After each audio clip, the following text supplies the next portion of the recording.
testing center. This pit is 35 feet deep. Every one of those engine units that has an engine on it will come out here, get hooked into this piping and run circulating water for a period of time so that they can check that the idle is set properly on the engine, that there's no overheating, no leaks, everything is working right. So every one of those gets tested. And then as far as R&D and catalog curve development, that starts with this test loop. Consists of 2 tanks. Each tank is 22,000 gallons. Each tank is an ASME rated vessel, good for 250 psi. This one has a vacuum pump connected so we can pull full vacuum and do NVSH testing. Don't know if you're familiar with that term yet, but we'll chat about it. See the 24-inch line comes down from the bottom of the tank. It runs underground into the test lab, goes through all the instrumentation, returns to this tank, and then there's a crossover line at the back that connects the 2 tanks. The 2 yellow nozzles that you see are there for the convenience of local fire departments if they want to come test equipment. When Carl that runs the test lab has some downtime, he also builds pumps in here, so jack of all trades. So you see the liquid comes up through that elbow. There's an isolation valve there so we can tear down the piping without sending a tsunami through the plant. And so the suction comes through this line. There's a ball joint there that allows that PVC line to swivel up and down. And then that cable behind you is a hydraulic lift so we can adjust height to that. And then the piping on here also extends in and out so we can set up any pump in there. That pump is in catalog test right now. That's a very high head pump that's used, very popular in Australia for mining applications. See right on the green pipe here, there's a connection where the suction manometer hooks up to measure the input pressure to the pump. And then on the discharge side, there's another connection where discharge pressure is red. Discharge pressure right there. As the flow progresses through, there's a magnetic flow meter here, measures the flow rate, and then the liquid returns back to the tank through there. There's electric valves here that he controls all this with. We'll kind of cycle through back here and look at the instrumentation.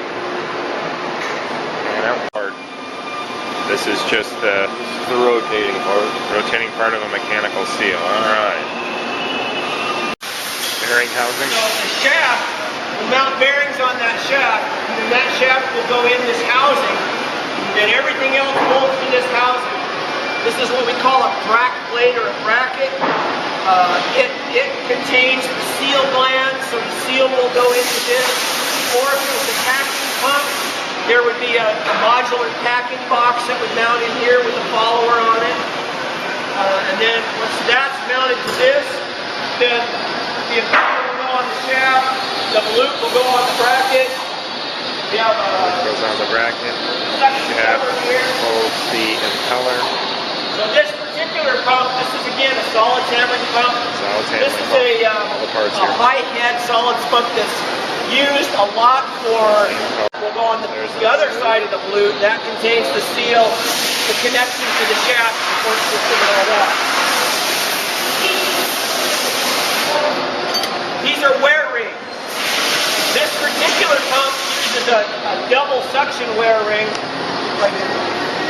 Manure dairy solids handling pump, Minnesota. So this wear ring will get heated up and shrunk onto this impeller eye here.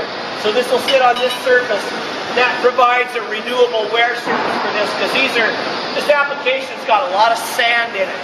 They bed the cattle with sand and straw, so there's straw and sand in these. So this one will shrink onto here, and I'll put this in an oven, heat it up and drop it on there. And then this ring will get mounted inside the suction cover. Suction cover there. So this will get pressed into here.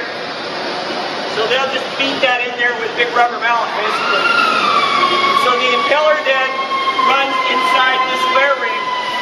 And the purpose of the wear ring is to create a very close clearance between the rotating element, the impeller, and the stationary element to limit the amount of flow that leaks back to suction. As the flow comes out of the impeller at high pressure, it wants to return to suction.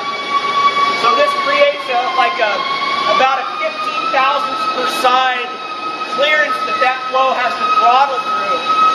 If you didn't have a wear ring in there, you just had a big clearance, a great deal of your flow would go back to suction instead of being delivered out the discharge.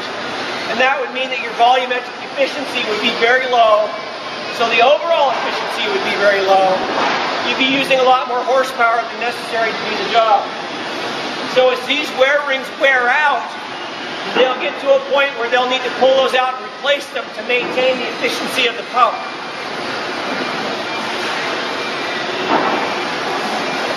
This is a mechanical seal that'll go in this pump.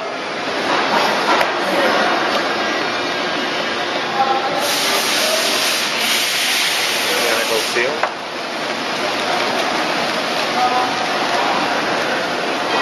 So this is a tungsten carbide. It's called a stationary seat. It has an O-ring on it. And that will, let's see, where's the gland? Here it is. This gland will mount in here like that. Actually the other way. It mounts like that. This stationary seat gets pushed into this bore right here.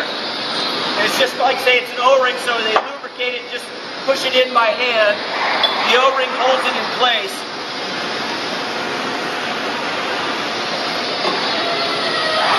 This is tungsten carbide. I could, in theory, put it down on the floor and grind it around and not scratch it because it's a lot harder than concrete, but I probably won't do that. And then the rotating element, this mounts on the shaft, and this rotating element is silicon carbide. This is harder yet than the tungsten carbide. It's very fragile as well, but it's very hard. So this will run against this surface. This mounted on the shaft, this is mounted in the case. So this is rotating, this remains stationary. And these faces are finished to such a degree of flatness that if I do it right, I'm not doing it right, they'll usually ring together and stick, and there's nothing there but molecular interaction that makes them stick together because they're within 2 helium light bands of flatness. The spring then is going to go. The spring will pilot over the impeller like this, and this side will push against this element here to apply the pressure to the seal. Is that what Carl was doing over there? Yes, when he was mounting.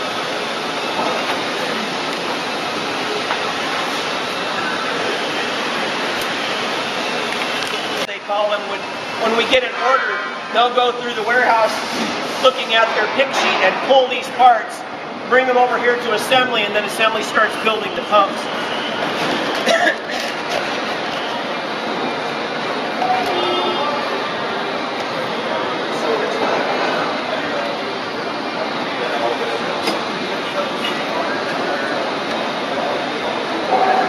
Here's a lip seal. This lip seal will be used to seal this bearing frame.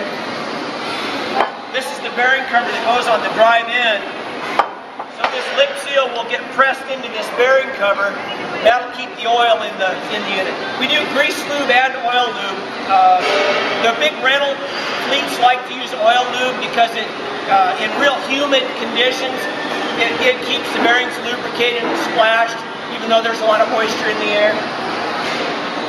So the lip seal is just what it sounds like. It's got a rubber lip that runs against the shaft, and that will typically wear a groove in the shaft. So we have the shafts chromed and ground. So they're steel, and then we send them out. An outfit chromes them for us and grinds that surface down to our final dimensions so that this lip seal is a very, very hard surface to run against.